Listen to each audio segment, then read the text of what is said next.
Present by BNG film studio, director Bharat Goswami.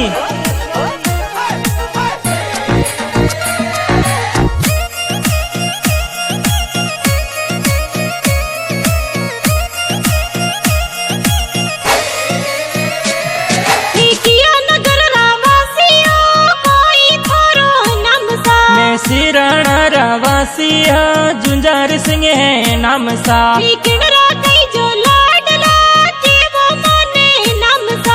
Uttam Singh zero लाडलो, सीता कुंवर mummy सा, सीता कुंवर मम्मी सा।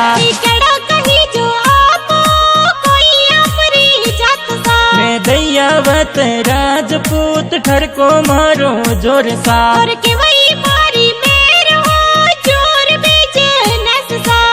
संबा सूरत बिजनेस हाले मारे जोर सा, हाले मारे जोर सा।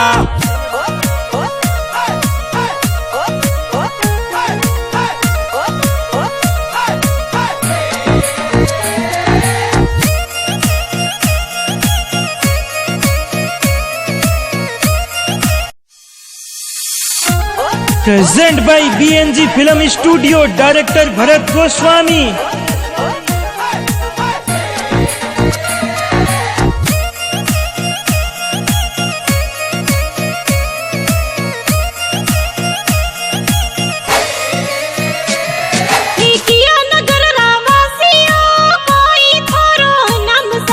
सिराणा रावासिया जुंजार सिंह है नाम सा।